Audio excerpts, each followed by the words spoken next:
할렐루야, 심정란 목사입니다. 오랜만입니다. 오늘은 하나님 말씀에서 교훈 주시는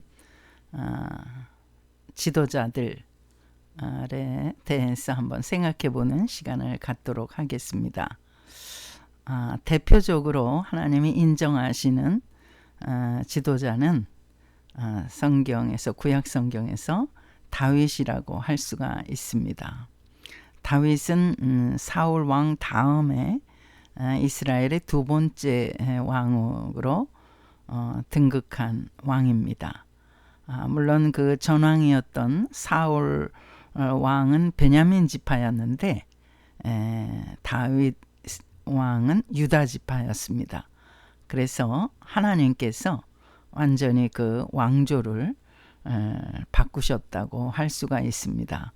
하나님이 인정하시는 다윗, 한번 살펴보는 시간을 갖겠습니다. 일대 왕이었던 사울 왕은 처음부터 그렇게 하나님이 꺼려 하시는 사람이 아니었죠. 굉장히 겸손하고 그리고 다른 사람들보다, 특히 그 다윗보다는 그 머리 하나가 큰, 아주 그 외모가 출중한 그 왕이었다고 성경은 기록하고 있습니다.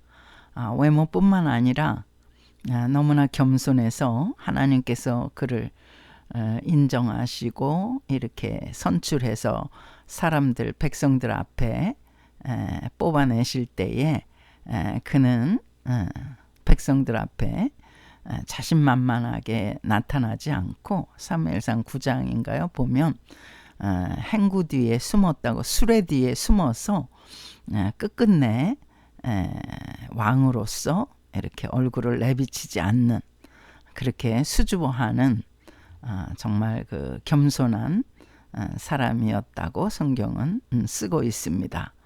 이렇게 그는 참 하나님이 선출하신, 그러니까 사무엘이 선출한 게 아니라 바로 하나님께서 베냐민 지파는 그 지파 12지파 중에서 가장 연약한 지파였거든요.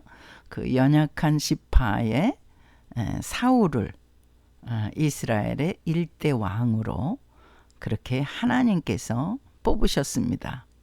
그런데 그가 정말 그 얼마 가지 못해서 다윗이 그 이제 그 이스라엘과 블레셋과의 전쟁, 또 그 외에도 여러 그 주변 나라들과의 전쟁에서 그 다윗이 장군으로서 나가서 혁혁하게 승리를 거두자 사울 왕은 왕이었지만은 너무나 질투가 심했던 것입니다. 다윗을 질투해서, 그 어리디 어린 다윗을 질투해서 정말 너무나 괴기한 그런 행동을 일삼습니다. 정말 그 안타까운 지도자로서의 자격이 없는 그러한 그 행태를 하고 있는데요. 그뿐만 아니라 오늘 제가 본문으로 한번 읽어드리겠습니다. 사무엘상 15장 11절입니다. 제가 한번 읽어드리겠습니다. 내가 사울을 왕으로 세운 것을 후회하노니 그가 돌이켜서 나를 따르지 아니하며 내 명령을 행하지 아니하였음이니라 하신지라. 사무엘이 근심하여 온 밤을 여호와께 부르짖으니라. 그러니까 하나님께서 사울을 왕으로 세우신 것을 후회하셨다고 말씀하시는 거죠. 왜냐하면 그가 돌이켜서 하나님을 따르지 아니하며 내 명령, 하나님의 명령을 행하지 아니하였음이니라. 우리는 그저 그 믿는 하나님의 자녀들은 첫째의 덕목이 뭐냐 하면 바로 순종이죠. 하나님 말씀을 순종하느냐 안 하느냐에 따라서 이 사람이 하나님의 자녀냐 아니냐가 구분이 되는 거죠. 정말로 하나님을 믿는 사람이냐 아니면 안 믿는 사람이냐, 그거는 하나님의 말씀을 순종하느냐 안 순종하느냐, 그걸 보면 알 수가 있지 않겠습니까? 하나님께서 그 아주 보잘것없는 베냐민 지파의 그 사울을 왕으로, 초대 왕으로 하나님이 뽑으셨는데 그가 얼마 못 가서 이렇게 하나님 말씀을 거역하고 불순종하는, 사무엘상 13장 보면은 그가 사무엘 그 선지자가 선지자로서 또 제사장으로서 또 사사로서 그 세 가지 역할을 다 했었죠. 사울이 왕 되기 전에 그렇게 그가 이제 그 사무엘을 기다리지 못하고 제사장으로서의 역할을 하는 사무엘을 기다리지 못하고 사울 왕 자기가 내가 왕인데 내가 뭔들 못하랴 이러면서 그 사울 왕 기다리다가 그 하나님께 번제를 드립니다. 하나님이 진노하시죠. 물론 또 사무엘 선지자도 사울을 책망하죠.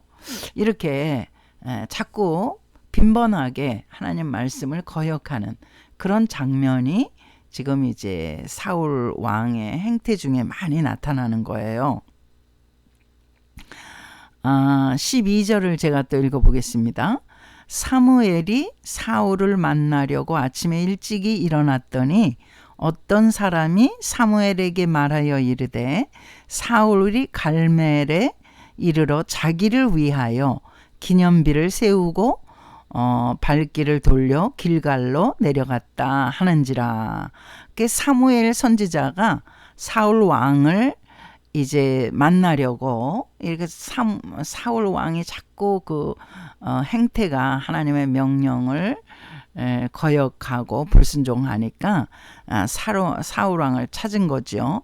그랬더니 사울 왕은 뭐를 했느냐? 자기를 위해서 기념비를 세웠다는 거예요.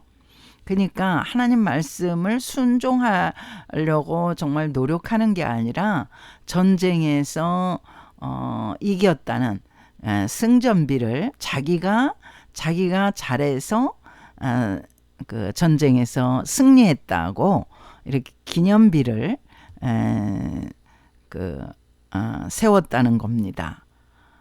그러니까 참 이 전쟁의 그 전쟁은 내게 속하였다. 하나님께서 그렇게 말씀하시거든요. 이스라엘 전쟁을 승리케 하시는 분은 하나님이신 거죠. 그러니까 출애굽 당시에도 그랬고 계속 그 오합지졸이었던 이스라엘 군인들이라고 할 수도 없는 이스라엘 백성들 앞에 여러 그 나라들이 이스라엘을 괴롭힐 때마다 하나님께서는 그 출애굽하면서 계속 정말 승리의 계가를 부르도록 그 별 볼 일 없는 이스라엘 백성들, 정말 오합지졸에 불과한 군인 뭐 훈련도 하지 않은 그들을 앞세워서 하나님께서 그 전쟁에 이기게 하신 거죠. 이건 뭐 전적으로 그 하나님께서 승리케 하신 거죠. 그 아말렉과의 전투에서도 모세와 그 아론과 훌이 모세의 팔을 번쩍 들어서 아말렉 전쟁에서 승리하지 않습니까? 그 여호수아가 물론 일선에서 칼을 들고 전쟁에 나갔지만은 그러나 그 아말렉과의 전쟁에서 승리케 하신 분은 하나님이시다. 하나님은 그렇게 말씀하시죠. 출애굽기 17장에 아주 자세하게 나오거든요. 하나님께서 여호수아가 자기가 이제 일선에서 전쟁을 했기 때문에 이제 여호수아 장군이 자기가 잘해서 승리했다고 그렇게 교만할까봐 하나님께서 말씀하시죠. 여호수아 장군에게, 여호수아에게 그 귀에 들려서 알게 해라. 뭘 들려줘라고 말씀하시냐면 하나님이 승리했다는 것을, 하나님이 승리케 하셨다는 것을, 여호수아가 칼질을 잘해서 그렇게 해서 적군을 물리쳐서 승리한 게 아니라 하나님께서 이기게 하셨다는 것을 여호수아에게 귀에다가 들려줘라고, 그렇게 출애굽기 17장에는 하나님께서 말씀을 하시는 것입니다. 이렇게 이스라엘 전쟁에서의 승리는 하나님이 전적으로 승리케 하신 그러한 전쟁에 능하신 왕이었는데, 그런데도 불구하고 그 사울 왕은 자기가 잘해서, 자기가 키도 크고 전쟁에 능해서 승리했다고 승전비를, 기념비를 딱 자기를 위해서, 하나님을 위해서가 아니라 자기를 위해서 세웠다고 이렇게 말하는 것입니다.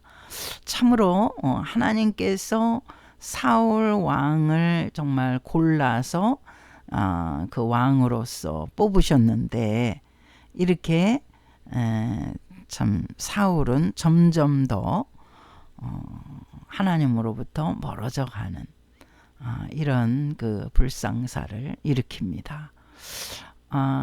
성경에서 지도자의 어떤 덕목은 제일 먼저 하나님을 경외하는 그러한 사람이 지도자가 되는 것입니다. 그래서 하나님 제일주의, 믿음 제일주의, 그런 사람이 하나님의 인정을 받고 지도자로서의 존경도 받는 것이죠. 우리 믿는 사람들의 제일 덕목이 뭐겠습니까? 하나님을 경외하고 하나님의 말씀을 순종하는 사람이겠죠. 믿음이 있다 하면서 하나님 말씀을 순종하지 않는다. 그래서 서로 모순되는 거잖아요. 그죠? 우리가 말하는 거나 우리가 행동하는 게 언행이 일치가 돼야 되잖아요. 일치가 되지 않으면 그 자기 모순에 빠지게 되는 것이고, 그 믿지 않는 사람보다도 더 악한 사람이 되는 거죠. 우리가 기독교인으로서 정말 비난을 받는 그러한 이유 중에 하나는 언행이 일치하지 않기 때문이라는 사실입니다. 특히 지도자로 세워진 사람들은 정말 진실하고 정직하게 그렇게 모든 행동거지를 그렇게 일치시키는 것이 가장 중요합니다. 급할 때는 또 이렇게 저렇게 거짓말로 하고 얼마 후에는 또 다 드러날 거 아니겠습니까? 그렇게 임기응변식으로 자기를 포장하거나 거짓말로 그 위기를 넘긴다면 그거는 정말 지도자로서의 정말 그 덕목이 빵점인 것이죠. 이렇게 사울은 제1대 왕, 얼마나 중요한 위치입니까? 이스라엘의 초대 왕이니까. 그렇게 정말 가장 중요한 위치를 점하는 그 초대 왕이었음에도 불구하고 그가 왕이 되자마자 점점 더 하나님 말씀을 거역하고 불순종하고 멀리 떠나고, 심지어 다윗을 너무 질투하고 시기하고, 그래 다윗 죽이려고 하잖아요. 자기 백성을 죽이려고 하는 거예요. 그것도 다윗은 사위였잖아요. 자기 딸과 결혼을 한 사위였거든요. 그 사위를 죽이는 장인이 어디 있습니까? 그것도 아무 어떤 이유 없이 자기보다 좀 똑똑하다고, 자기보다 좀 전쟁을 잘한다고, 자기보다 지혜롭다고, 자기보다 믿음이 출중하다고 그 자랑스러워해야 되는데, 반대로 그 사울은 계속적으로 10여 년 이상을 다윗을 죽이려고 정말 그 시간을 다 허비하고 그 귀한 시간을 다 허비하는, 그래서 이스라엘 나라가 엉망진창이 되죠. 결국은 이제 블레셋의 침공을 받아서 거기서 이제 사울 왕은 죽게 되지 않습니까? 죽기 직전에 이제 사무엘상 그 30장, 31장 그 쭉 보면요. 그 무당을 불러서 그렇게 자기의 궁핍함을 해결해 보려고 합니다. 그러니까 사울 왕은 그 주변에 이제 사무엘 선지자가 얼마나 출중한 선지자입니까? 그 출중한 선지자도 떠난 거예요. 사울 왕이 너무너무 그 불신앙에 정말 그 다윗을 죽이려고 하는 행태라든가 이런 게 정말 너무나 그 말도 안 되는 그런 그 행태를 하기 때문에 그 주변에 사람이 없는 거예요. 사무엘 선지자도 떠났죠. 영적인 그 멘토라고 그럴까요? 영적인 멘토를 해줄 사람이 한 사람도 없었던 거예요. 그러니까 그가 무당을 불러서 자기의 또 그 앞으로 미래가 어떻게 될 것인지 또 이스라엘의 장래가 어떻게 될 것인지를 무당을 불러서 그 묻는 그런 참 어리석은 행동을 하게 되는 거죠. 하나님이 계신데 그때라도 하나님이 계속 그 사울 왕이 금방 폐위가 되는 게 아니거든요. 제가 말씀 드리면서 여러 번 말씀드렸는데 하나님께서는 금방 우리에게 기회 주신 것을 금방 빼앗거나 그러시는 분은 아니죠. 그게 무려 사울 왕도 한 40여 년을 그 왕으로서 즉위했었기 때문에 상당한 기간 아니겠습니까? 이 기간을 하나님이 주신 것은 그에게 그 회개의 기회를 주신 거죠.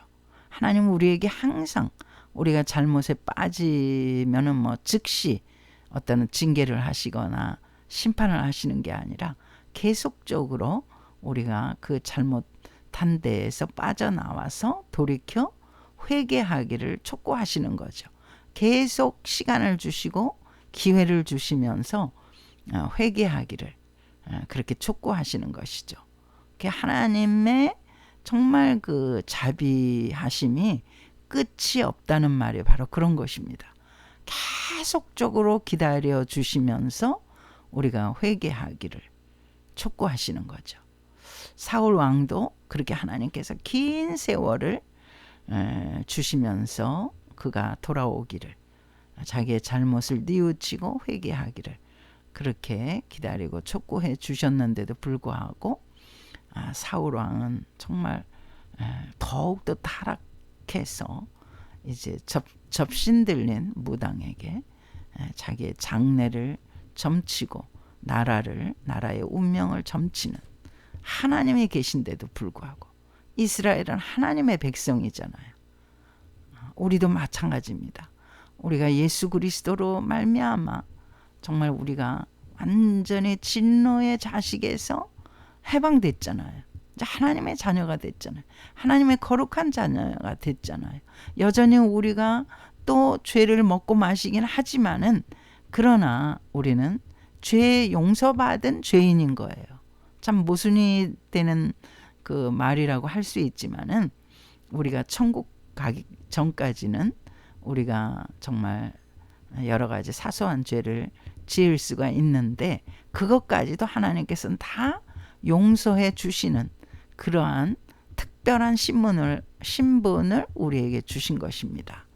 그래서 우리가 잘못에 빠진다 해서 절대로 거기에 빠지거나 걱정할 필요가 없어요.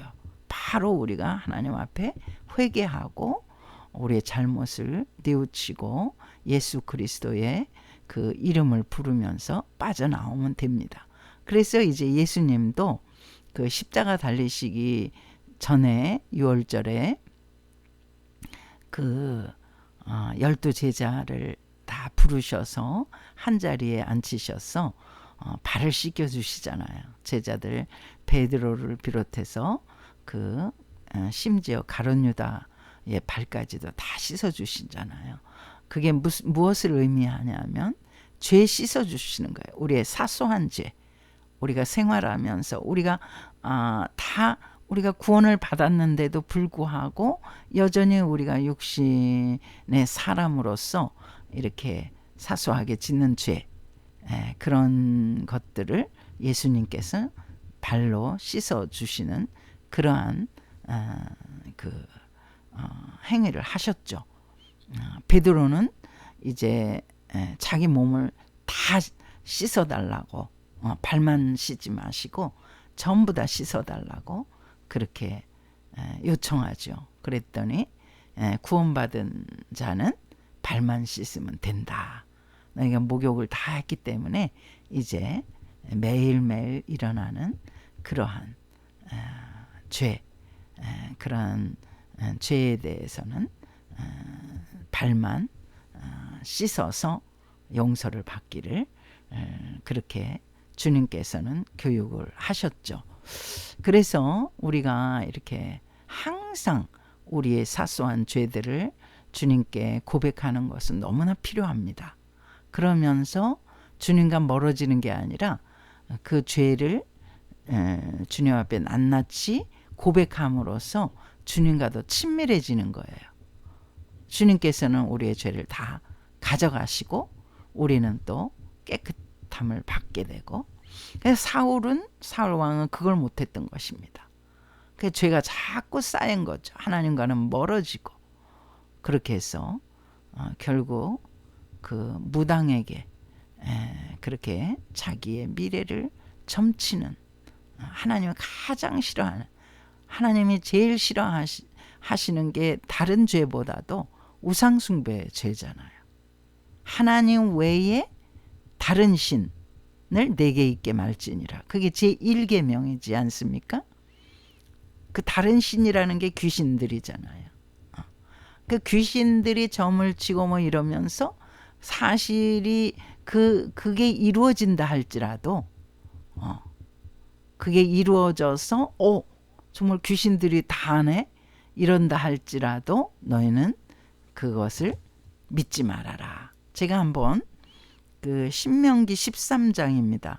신명기 13장에 그 하나님께서 아주 엄중하게 그 말씀하신 그 우상 숭배에 대한 말씀이거든요. 1절 13장 1절입니다. 너희 중에 선지자나 꿈꾸는 자가 일어나서 이적과 기사를 내게 보이고, 여기서 선지자나 꿈꾸는 자는 다 무당들입니다. 무슨 하나님 말씀을 전달하는 그런 성경의 그 선지자가 아니라 여기는 그런 그 포텔러라고 그러나요? 뭐 점 보는 거, 미래를 갖다가 점쳐주는 거, 포텔러. 그런 자들, 그 무당들이 일어나서 이적과 기사를 내게 보이고, 심지어 그들이 귀신에 들려서 이적과 기사를 보인다는 거예요. 그 사도행전 16장에도 그 귀신 들려가지고 점을 치는 그 소녀가 나오잖아요. 그래 바울과 실라가 너무나 딱해서 그 소녀의 그 귀신 들린 거를, 그 귀신을 내쫓아 주거든요. 사도행전 16장에 보면. 그랬더니 이 소녀, 귀신 들린 이 소녀를 이용해 가지고 돈벌이를 하던 그 주인이 그 고발을 해 가지고 바울과 실라를 그냥 엄청 두들겨 패고 그다음에 감옥에 가두잖아요. 그 시를 어지럽힌다 해가지고. 그 바울과 실라는 잘못한 게 하나도 없는데, 근데 자기네 돈벌이가 이제 끊어진 거죠. 그 귀신 들린 그 여자 아이가 이제 멀쩡해져서 이제 그 귀신들이 떠나가고 멀쩡해지니까 자기네들 돈벌이가 이제 사라져 버리니까 바울과 신라를 고발한 거예요. 당국에. 그래서 정말 그들이 졸지에 그 감옥에 갇히는 그런 일이 벌어졌잖아요. 그래 밤중에 바울과 신라가 원망하거나 불평한 게 아니라 하나님을 찬송했다고 그랬어요. 하나님을 찬송하고 기도하고 그랬더니 옥문이 열렸잖아요. 기적이 일어난 거죠. 옥토가 막 지진이 나고, 지진이 나니까 옥문이 그냥 열려진 거죠. 발에 찼고 수갑이 채워졌는데 그것도 다 벗어진 거죠. 그러니까 간수가 깜짝 놀라서 정말 그 죄수들이 다 풀려났으니까, 죄수들 바울과 신라가 풀려났으니까, 그러니까 이제 자결하려고, 응? 그 자살하려고, 이거 내가 이제 죄수들을 지키지 못하고 내 할 일을 못해서 죽게 생겼구나 하고 자살하려고 그러니까 바울과 신라가 딱 멈추게 하지 않습니까? 그러지 말라고.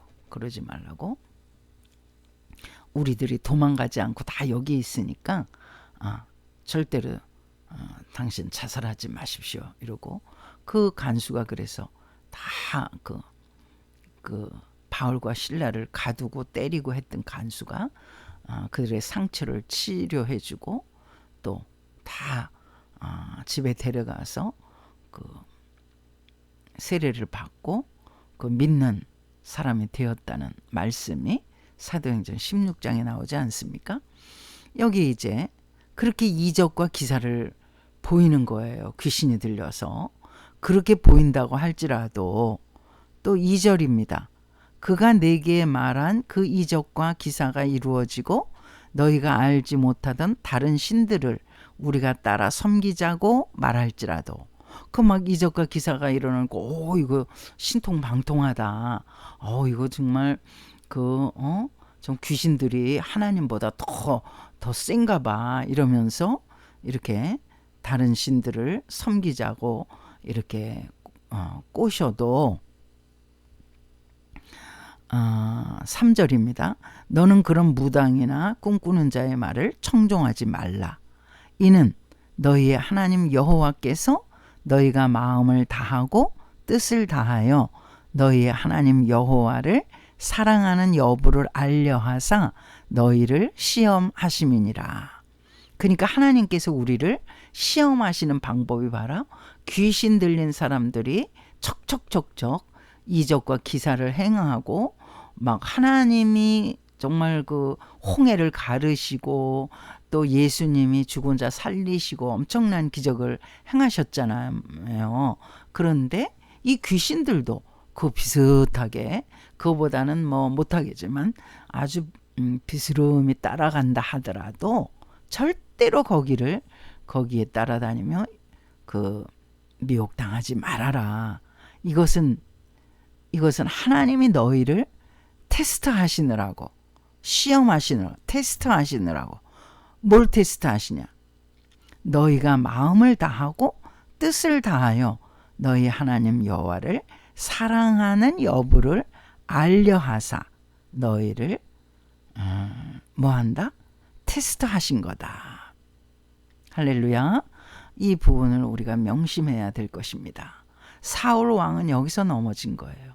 자기 주변에 그러한 그 멘토가 다 사라져 버린 거예요.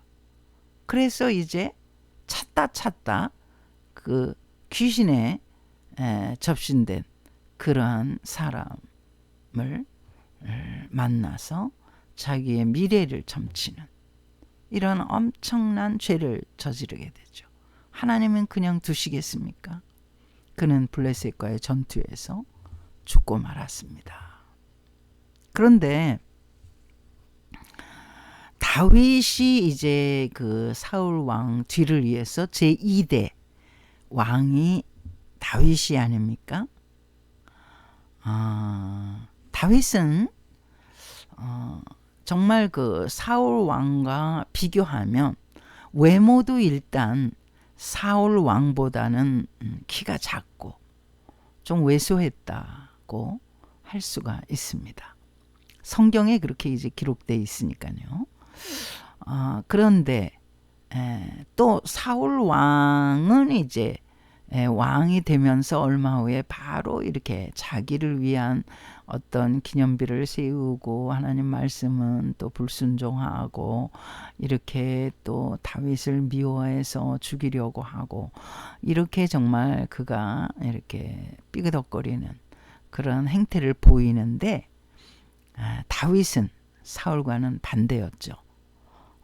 그는 정말 10여 년을 사울 왕의 쫓김을 받는 그 신세였지만 그럴수록 고난을 당할수록 더 그는 빛난 그런 믿음의 삶을 사는 것을 사무엘상 쭉 보시면은 다윗이 얼마나 하나님을 사랑하고 하나님을 따르는 자인 것을 우리는 알 수가 있습니다. 사울 왕과는 정말 정반대에 고난당할 때 내가 더 주님을 사랑합니다. 우리가 고난당하면 정말 그 믿음이 흔들리고 그렇잖아요. 근데 다윗은 고난당하는 것이 내게 유익이라 이렇게 말하는 거예요. 내가 고난 때문에 하나님을 더 깊이 알게 되었습니다. 뭐 욥이 그렇게 내가 전에는 하나님을 귀로 들었지만 이제는 눈으로 보나이다. 뭐 이렇게 고백하잖아요. 다윗은 정말 고난당하면서 더 주님과 깊은 친밀한 관계를 누리는 것을 알 수가 있습니다. 또한 다윗이 탁월한 지도자였다는 것은요. 이제 사울이 전쟁에서 죽고 말아서 이제 자연스럽게 자기가 이제 왕이 2대 왕이 되지 않습니까? 일찍이 10여 년 전에 사무엘 선지자로부터 하나님의 말씀을 듣습니다. 이스라엘의 2대 왕으로 다윗을 세우실 거라고 하나님이 사무엘 선지자를 통해서 말씀을 하신 거예요. 다윗은 그걸 알고 있었던 것이죠. 그러나 정말 그 10여 년이 넘도록 그가 사울의 쫓김을 받는데 사울은 뭐 계속 승승장구하면서 죽지도 않고 계속 다윗을 괴롭히는 그런 역할을 하잖아요. 그런데도 다윗은 절대로 넘어지지 않죠. 하나님 말씀을 굳게 믿었다는 것이죠. 사무엘 선지자로부터 자기에게 기름 부음을 받으면서 들은 하나님 말씀이죠. 이스라엘의 2대 왕으로 이제 너가 세워질 것이다. 이런 예언을 들은 거죠.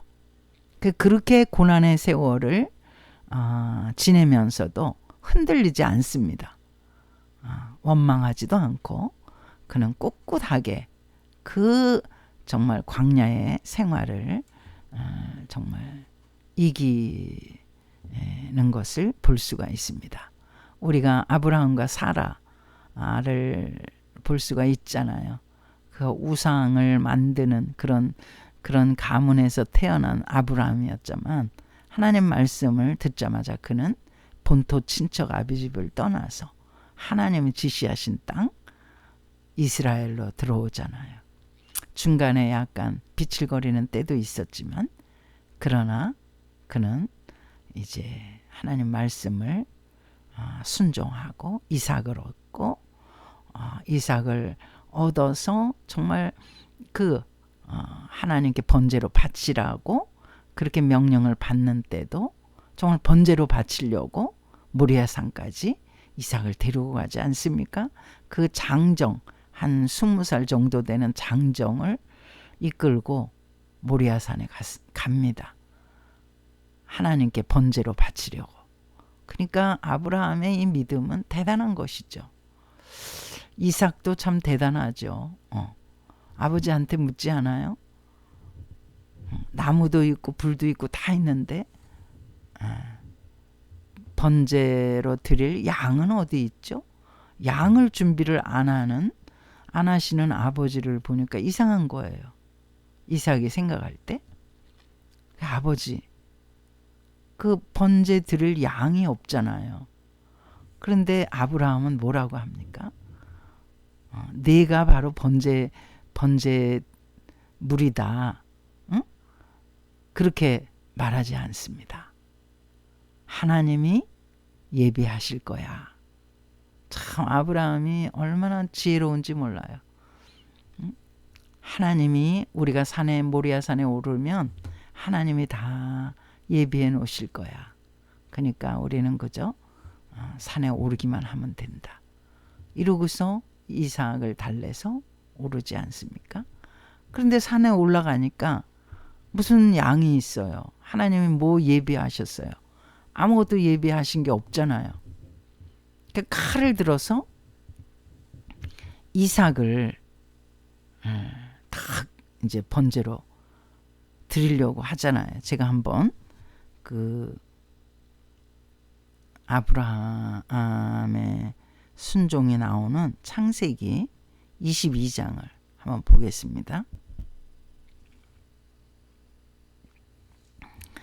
8절을 제가 읽어드릴게요. 아브라함이 이르되 내 아들아 번제할 어린 양은 하나님이 자기를 위하여 친히 준비하시리라 하고 두 사람이 함께 나아가서 하나님께서 친히 여호와 이레로 준비하실 거다. 이렇게 이삭에게 말하는 것입니다. 9절입니다. 하나님이 그에게 일러주신 곳에 이른지라. 이에 아브라함이 그곳에 제단을 쌓고 나무를 버려놓고 그의 아들 이삭을 결박하여 제단 나무 위에 놓고. 지금 20살 정도 되는 이삭, 아주 청년이죠. 힘이 팔팔 넘치는 청년이죠. 아버지는 몇 세입니까? 120살이죠. 거의 할아버지 아니겠습니까? 그런데 이 아버지가 결박한다고 결박당하는 이삭을 보세요. 하나님이 그에게 일러주신 곳에 이른지라. 이에 아브라함이 그곳에 제단을 쌓고 나무를 버려놓고 그의 아들, 지금 20살 된 이삭을 결박하여 제단 나무 위에 놓고. 참 이 두 사람 대단한 사람들입니다. 이삭을 결박해서 제단 위에 놓고 이제 번제라는 것은 완전히 불태워서 정말 아무것도 남지 않게 하는 게 번제거든요. 그 번제를 그래 영어로 번트 오퍼링이라 그래요. 번트 그러잖아요. 태우는 거, 완전히 태우는 거, 번트 오퍼링. 이 이삭을 결박하여 제단 나무 위에 놓고 10절 손을 내밀어 칼을 잡고 그 아들을 잡으려 하니. 이삭을 이제 칼을 손에 잡은 거죠. 아브라함이. 그래서 이삭을 이제 잡으려고 하는 건 죽이려고 하는 거죠. 응? Took the knife to slay his son. slay가 죽이는 거잖아요. 학살하다, 죽이다. 그러니까 13절 드디어 하나님 말씀 그 아브라함이 말한 대로 지금 11절입니다. 여호와의 사자가 하늘에서부터 그를 불러 이르시되 아브라함아 아브라함아 하시는지라. 아브라함이 이르되 내가 여기 있나이다 하매. 정말 아브라함이 말한 대로 하나님께서 번제물을 준비하실 거야. 근데 이삭은 가보니까 아브라함도 그렇고 아무것도 없잖아요. 자기가 번제물인 거죠. 아버지가 나무 위에다가 그 자기를 올려놓고 칼을 들어서 죽이려고 하는 이 모습이 완전히 이삭이 번제물이 되는 그런 행위 아니겠습니까? 12절 읽어드릴게요. 이게 이제 가장 하이라이트입니다. 그 여호와의 사자가 천사죠. 이르시되 그 아이에게 내 손을 대지 말라. 그에게 아무 일도 하지 말라.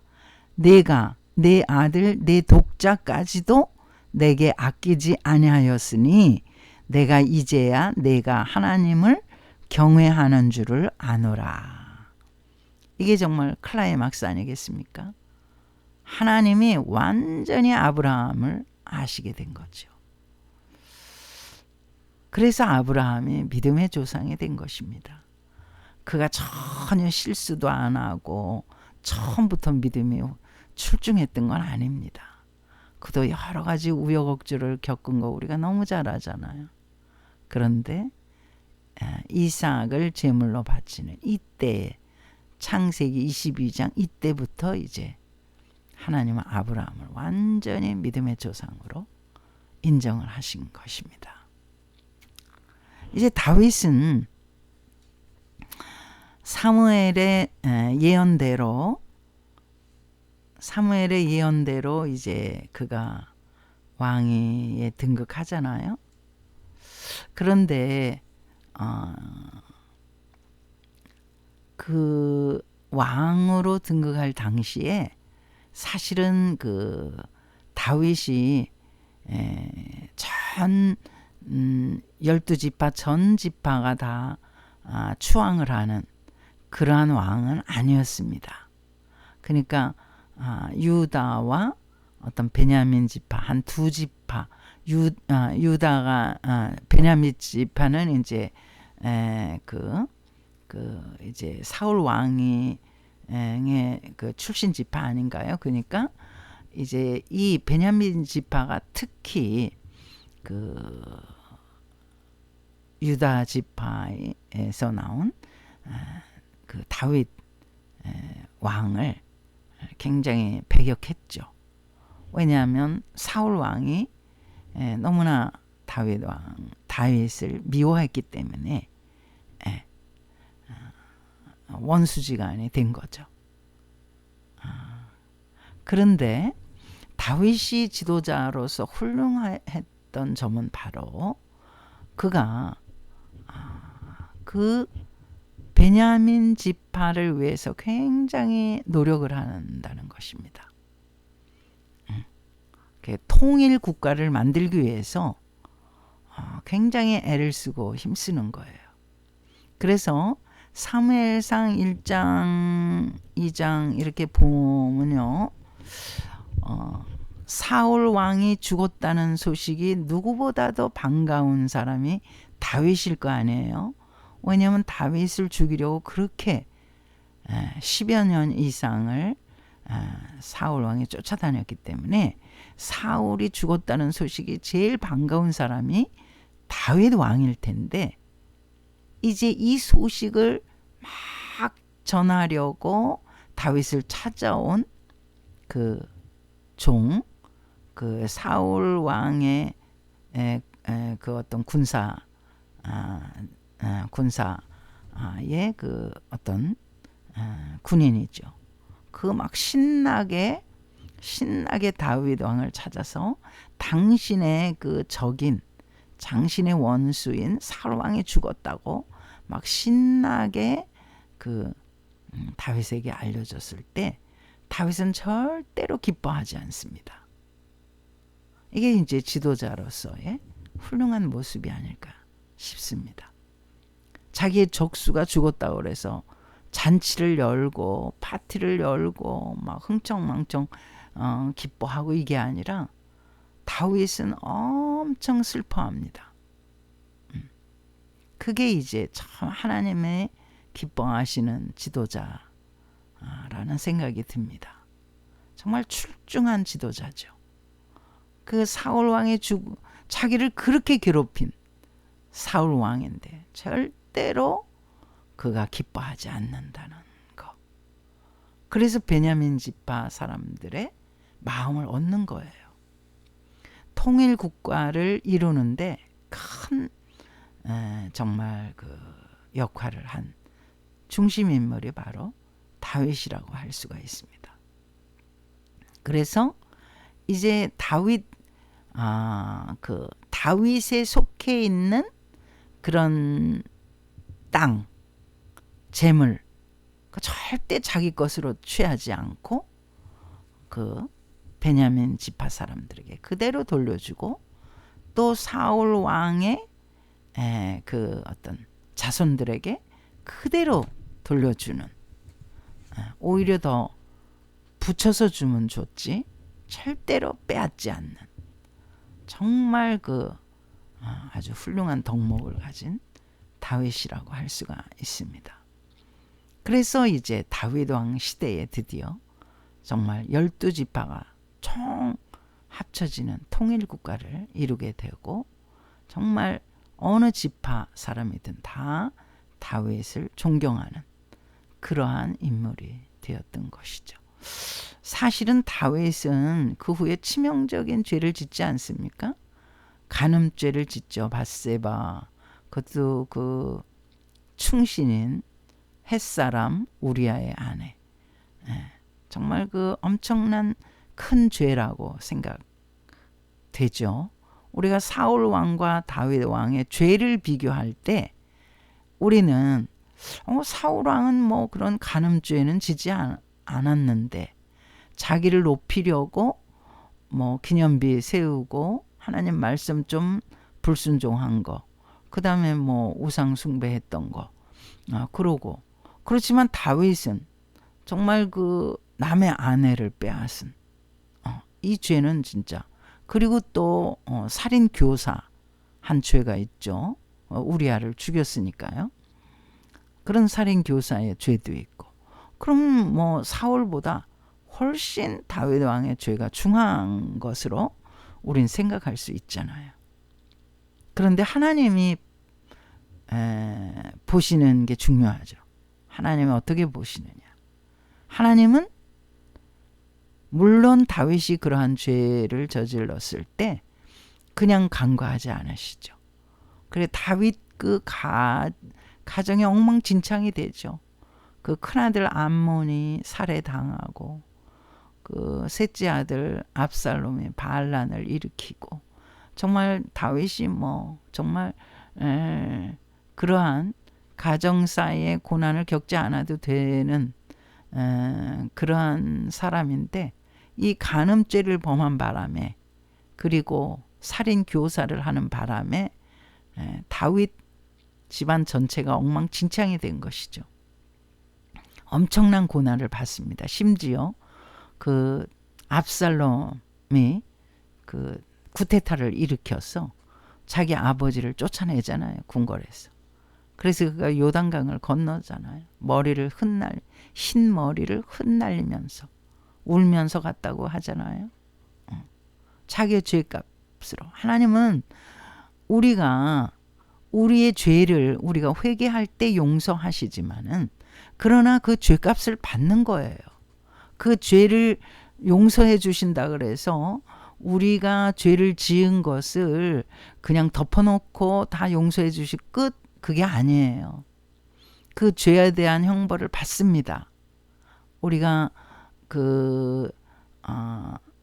우리가 지은 죄를 회개해서 정말 구원을 받고 우리가 천국 가는 데는 문제가 없지만은, 이 땅에서 심판을 받아요.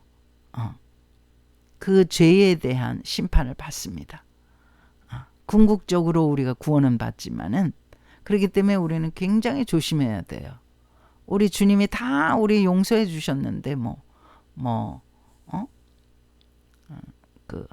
우리 구원받은 우리는 그냥 아무렇게나 살아도 된다. 천만의 말씀입니다. 예. 구원받은 우리는 더 조심해야 돼요.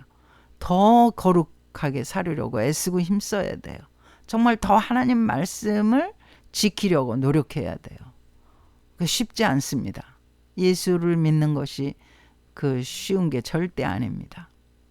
우리가 잘못해서 저지른 죄에 대해서는 다윗이 지금 이렇게 심판받잖아요. 하나님의 마음에 합한 자라고 칭찬은 들었지만은, 그가 그런 여러 가지 디테일하게 들어가 보면 그거 얼마나 가정적으로 막 풍비박산이 나고 막 엉망진창이 되고 왕위까지도 다 찬탈을 당했다가 압살롬이 죽는 바람에 다시 이제 그 궁궐로 회귀해서 다시 이제 왕정을 복구하는 그런 일이 벌어진 이 모든 것, 다윗이요 정말 그 회개를 얼마나 많이 했는지 눈물이 그 자기의 이불을 띄웠다 그래요.